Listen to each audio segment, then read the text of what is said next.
नमस्कार, मैं बीना कुमारी। इस कड़कती ठंड में मीडिया ने बिहार ही नहीं पूरे देश में गर्मी बढ़ा दिया है। मीडिया की खबरों से तो ऐसा लग रहा है कि बिहार में सरकार परिवर्तन या यूं कहिए कि नीतीश जी महागठबंधन से एनडीए में अब गए तो तब गए। कल्पना कीजिए, जो आदमी 19 साल से बिहार का मुख्यमंत्री है, केंद्र में मंत्री रहा हो, विपक्षी एकता का सूत्रधार रहा, पूरे देश में घूम घूम कर इंडिया गठबंधन बनाया, उनका इस तरह से पलट जाना, वो भी उम्र के इस पड़ाव पर, उनके राजनीतिक भविष्य को कहां ले जाएगा? क्या होगा उनकी राजनीतिक विश्वसनीयता का? क्या कारण हो सकता है इस हलचल का?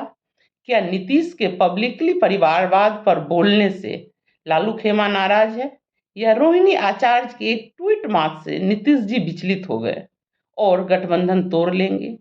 क्या इतनी राजनीतिक अपरिपक्वता है इस गठबंधन में? याद कीजिए, 2017 में जब लालू जी और नीतीश जी अलग अलग हुए थे, तो क्या क्या नहीं कहा गया एक दूसरे के लिए। फिर भी 2020 में दोनों एक साथ आए। यह उनकी दूरदर्शिता और राजनीतिक परिपक्वता को दर्शाता है। आज कोशिश करेंगे इतनी ठंड में भी मीडिया ने जो बिहार का राजनीतिक तापमान बढ़ा रखा है उसको समझने का। याद कीजिए, बिहार में जाति जनगणना हुई, सरकार ने आरक्षण की सीमा बढ़ा दिया। कितना मीडिया कवरेज मिला इस ऐतिहासिक कदम का? एक साल में 5 लाख सरकारी नौकरी देने का रिकॉर्ड तोड़ काम अगर किया है तो बिहार की महागठबंधन सरकार ने किया है। कभी चैनलों पर आपने देखा नहीं ना? भूमिहीनों को 5-5 डिसमिल जमीन दी जा रही है, बेघरों को घर के लिए 2-2 लाख रुपए दिए जा रहे हैं। कहीं भी किसी भी चैनल ने आपको दिखाया नहीं ना? यह मीडिया महागठबंधन की सरकार की उपलब्धि को तो नहीं दिखाना चाहता, पर उसे उसी दिन से गिरा रही है जब से नीतीश कुमार भाजपा छोड़कर महागठबंधन में आए हैं।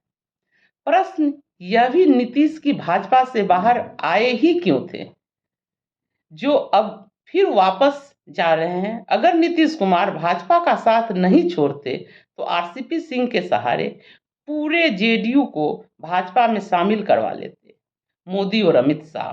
ठीक वैसे ही जैसे शिवसेना को निगल गई भाजपा, अकाली दल को खत्म कर दिया, चिराग पासवान को मिटा दिया गया और अब एनसीपी को भी तोड़ दिया। भाजपा तो उसी डाल को पहले काटती है जिसने उसको पहले बैठने दिया। नीतीश जी कोई लालू प्रेमबस नहीं, अपितु अपनी पार्टी का अस्तित्व बचाने आए थे। तो क्या आज यह डर समाप्त हो गया है?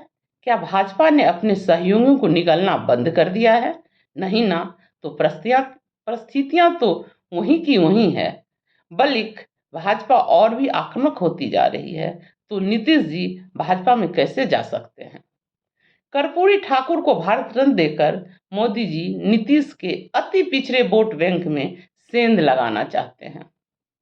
महागठबंधन सरकार की लोक कल्याणकारी कार्यों का काउंटर करना चाह रहे हैं। नहीं तो जो कर्पूरिया कहते थे, वो आज उनको भारत रत्न दे रहे हैं। यह नीतीश कुमार की उस गठबंधन की सरकार की उपलब्धि ही है जिसने मोदी जी को मजबूर न कर दिया कर्पूरी जी को भारत रत्न देने के लिए। भाजपा लोकसभा चुनाव में बिहार में अपनी आसन्न पराजय को भांप कर चाल पर चाल चल रही है। उसी कड़ी में यह मीडिया की राजनीतिक सरगर्मी भी है। इसी मीटिंग में नीतीश जी ने शिष्टाचार बस मोदी जी को धन्यवाद दिया और परिवारवाद पर भी बोला, जिसकी चर्चा हर चैनल पर हो रही है। पर संघ और भाजपा पर जो हमला नीतीश कुमार ने किया, वह कहीं नहीं दिखाया जा रहा है। क्या कारण हो सकता है इसका? क्या नीतीश के बिना भाजपा बिहार में लोकसभा चुनाव में हार को देखकर घबरा रही है? विवेचना की आवश्यकता है। एक ही झूठ को बार बार दिखाने से वह सच सा लगने लगता है। क्या गोदी मीडिया इसी प्रयास में लगा हुआ है? क्या राम मंदिर की तेज आंधी में भी भाजपा बिहार में नीतीश के बिना लोकसभा चुनाव लड़ने की जोखिम नहीं लेना चाहती है? लेकिन यह भी नहीं कहा जा सकता है कि महागठबंधन में सब कुछ ठीक ठाक है। नीतीश कुमार राजनीति के मंझे हुए खिलाड़ी हैं, कुछ भी ऐसे ही नहीं बोलते हैं। वो एक एक शब्द तौल कर बोलते हैं। संभवतः परिवारवाद पर बोलना लालू खेमा पर दबाव बनाना चाह रहे हों, मीडिया में चल रही चर्चाओं को बल देना चाह रहे हों, ताकि कम से कम 2019 में जीती हुई 16 में से 16 सीटें उनको मिल जाए। हो सकता है यह दबाव इंडिया गठबंधन के संयोजक के लिए भी बना रहे हों। जेडीयू के कुछ विधायक एवं सांसदों का भी दबाव तो है।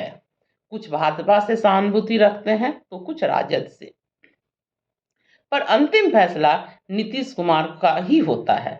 कुछ सांसदों को टिकट नहीं मिलेगा तो वो सांसद अपनी गोटी दूसरी जगह भिड़ाने की कोशिश में है। परंतु यह राजनीति है, कब क्या होगा कहना मुश्किल है, क्योंकि यहाँ न तो कोई अस्थाई दोस्त होता है न ही दुश्मन। पर इतना अवश्य है कि अगर नीतीश कुमार दोबारा भाजपा में गए तो तेजस्वी हीरो बनकर उभरेंगे। नीतीश कुमार की विश्वसनीयता समाप्त हो जाएगी। नमस्कार।